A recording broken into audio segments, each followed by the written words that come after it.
تو جانے جانا ہے چہرہ ام الکتاب تیرا، نہ بن سکی ہے نہ۔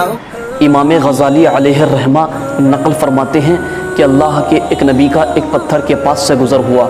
جو بظاہر خود چھوٹا تھا لیکن اس کے اندر سے پانی بہت نکل رہا تھا۔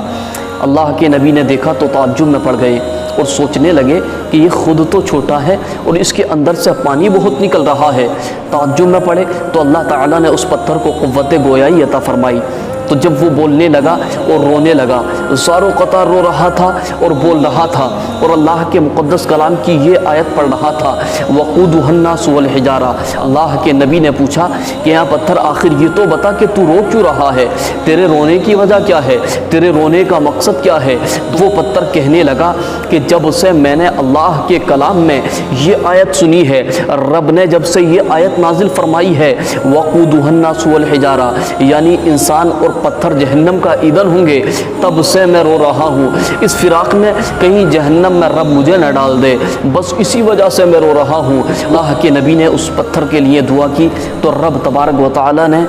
اس پتھر کو جہنم کی آگ سے محفوظ فرما دیا۔ اللہ کے نبی نے پتھر کے لیے دعا کی تاکہ وہ جہنم سے نجات پا جائے، تو رب کی بارگاہ میں دعا قبول ہو گئی، وہ پتھر مسکرانے لگا۔ پھر کچھ دن بعد جب اللہ کے نبی کا، اللہ کے پیغمبر کا اسی راستے سے گزر ہوا تو دیکھتے کیا ہے کہ وہ پتھر پھر زار و قطار رو رہا ہے، پھر فرتے مسرت میں رو رہا ہے۔ اللہ کے نبی نے پھر پوچھا اے پتھر آخر یہ تو بتا کہ تو اب کیوں رو رہا ہے، اللہ نے تجھے جہنم کی آگ سے محفوظ فرما دیا ہے، آخر اب رونے کی وجہ کیا ہے؟ تو وہ پتھر کہنے لگا کہ اب میں جہنم کے خوف سے نہیں رو رہا ہوں بلکہ میں اس خوشی میں رو رہا ہوں، اس محبت سے رو رہا ہوں کہ رب نے مجھے جہنم کی آگ سے محفوظ فرما دیا ہے۔ تو آپ سوچیں کہ جہنم سے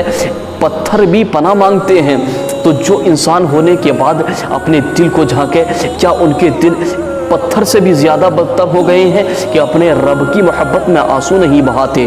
رب کی محبت میں اللہ کا ذکر نہیں کرتے، اللہ کے ذکر کی فکر نہیں کرتے اور اسی کی محبت میں اپنی زندگی کو گزارو اور عبادت کو ہرگز ترک نہ کرو۔